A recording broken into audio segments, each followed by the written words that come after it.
What's up? What's up? Hey, rich aunties, how y'all doing out there? How y'all doing? It's your girl Saran. I'm back. I'm back with another empowering episode. So come on in live if you can, or if you're catching the replay, type replay. But be sure to like, share, and subscribe at Saran Baker on YouTube. But today we're going to talk about the third mistake that women make with their finances. If you keep tuning in week after week, I've been coming on. I did the first two. Today is number three, and it's a doozy. So let's get into it. Y'all know I like to start with a little affirmation for the week. And this week's affirmation is I am worthy of financial success and independence. By prioritizing my financial health, I am empowering myself and those around me. I'll drop that in the chat for you today. But if you can't remember the whole thing, but just remember the first part. The first part is I am worthy of financial success and independence. I am worthy of that. That's the most important part. Is you are worthy of financial success and independence.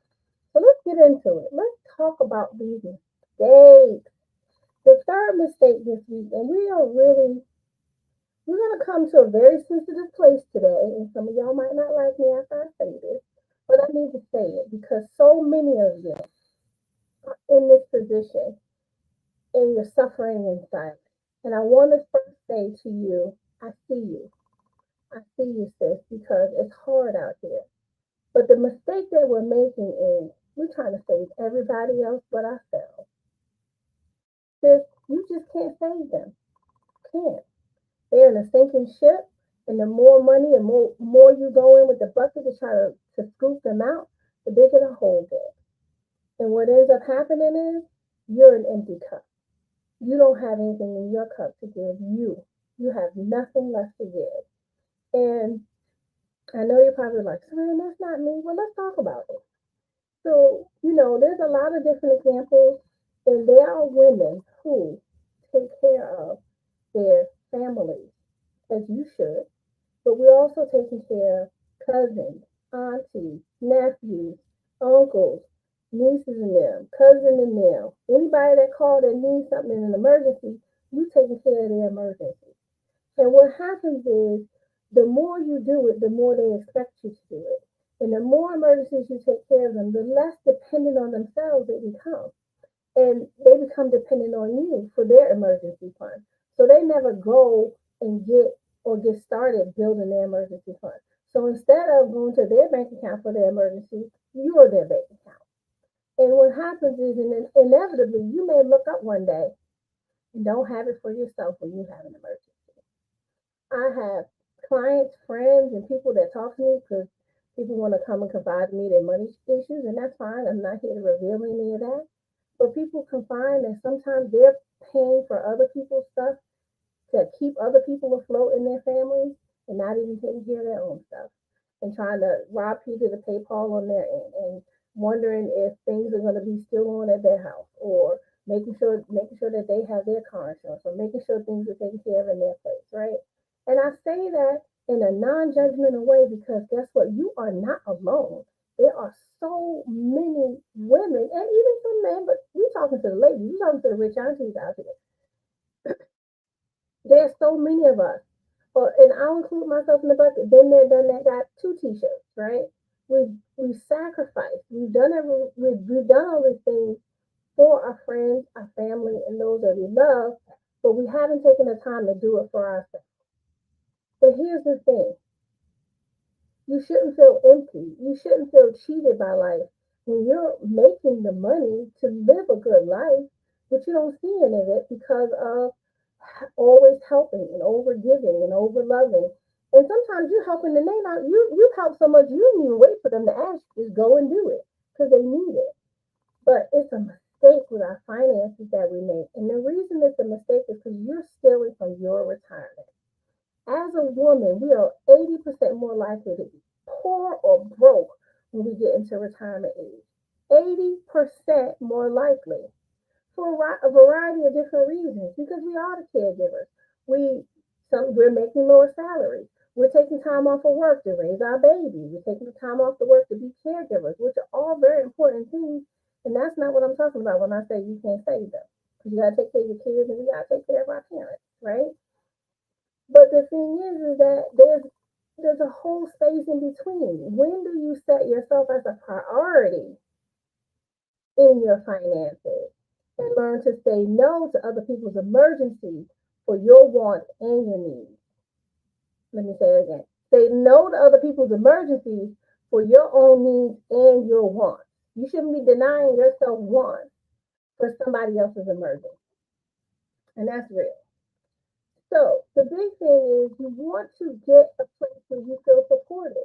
I know so many women who, they got to sit, they got the degrees, they went to school, they sacrificed, they got the bachelor's degree, they got the master's degree, they have the escalated job, they have jobs where they're making good money, but they don't see any of it because as fast as it's coming in is as fast as we're giving away and helping others whom if we help them get educated about finances instead of giving them the finances, will be much better off than they are now. So I'm gonna tell you a little story about my friend Jane. My friend Jane is 40 years old. She lives in everywhere USA. Um, she has two kids. They're doing very well in school, but she also has a lot of siblings and first cousins and extended family members. Well, Jane never has any money. You know why Jane never has any money? Because she's taking care of her kids. She's taking care of her children's kids, her siblings' kids, because for whatever reason the parents aren't able to provide. They're not there. You know the story. Mom or dad, or they're out doing stuff on the other side of the world. They're just not there. And so you're making sure your nieces and nephews are okay, but you have not made sure you are okay. And that becomes problematic in the long run because we help so many others. And then when we need help, or if you ever find yourself in a place where you need help, where are you going to turn to? And that's a real question. Who are you going to turn to, and where are you going to turn to? Because if you're the one that everyone turns to in a time of need, then where do you turn when you need? Right? And so we got to get ourselves out of the habit of helping people only financially. And we have to help build them up mentally, spiritually, and physically. And they may be a little bit less likely to take that because they're like, I came here for the money. Well, here's some things that help me. I'll share.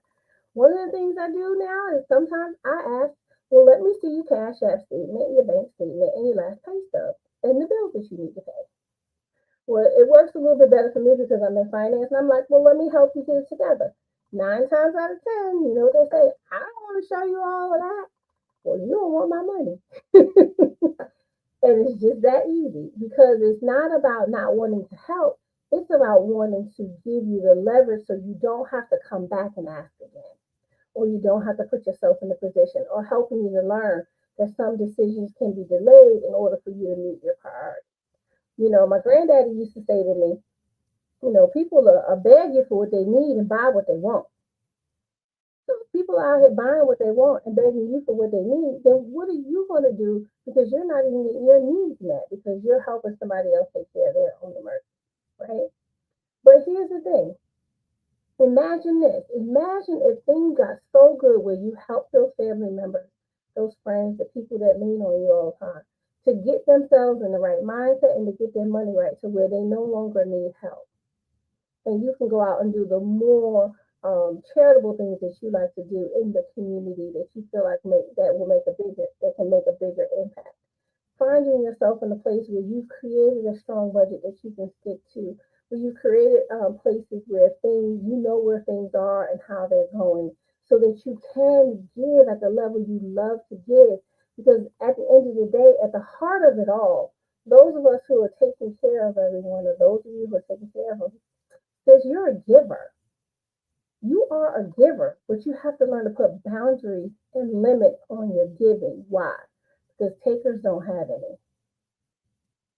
And they don't always mean to be hurtful, but they don't have any limits. And so you have to be the one with the boundaries and with the limits in order for you to maintain your financial health and your financial future. It's a sad reality when, again, I said it earlier, 80%. So look around, 8 out of 10 of y'all have a high likelihood of being poor or impoverished, in need in retirement. I know you're probably thinking, oh, I'm only 30, I'm only 40, I'm only 50. Retirement's a long way. It ain't as far as you think. So we got to get ourselves together. First things we got to do, we got to start taking action. We have to start taking care of ourselves. We got to get a strong budget.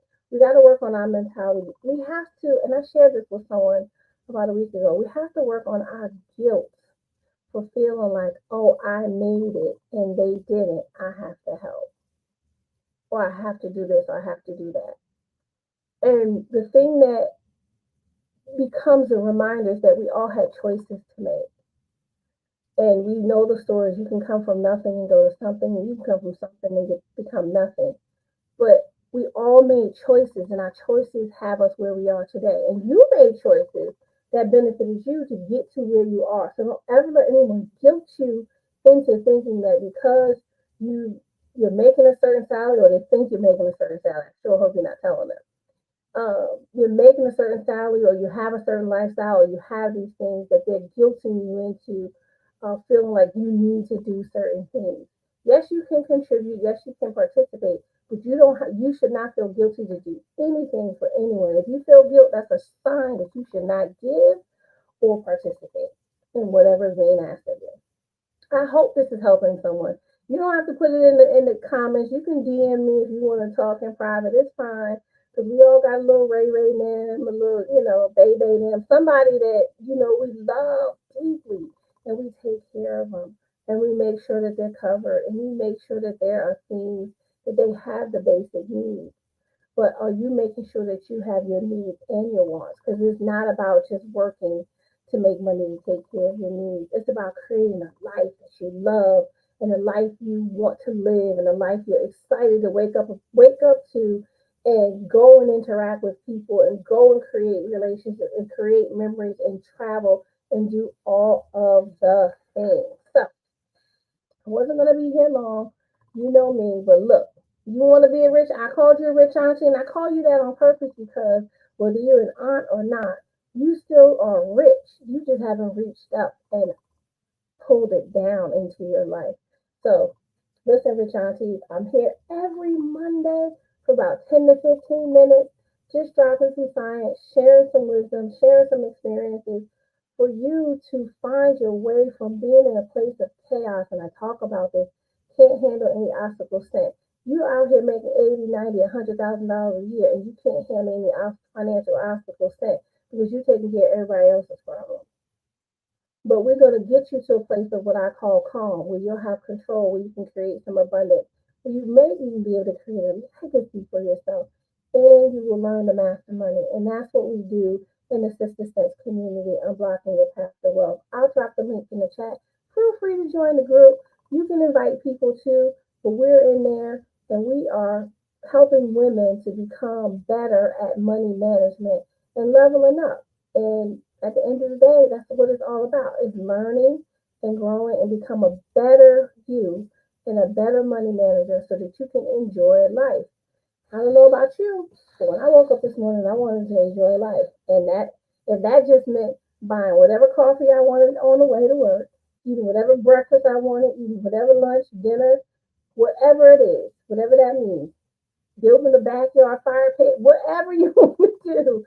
If that's what brings you joy, you should be able to do it, especially with your money because you earned it.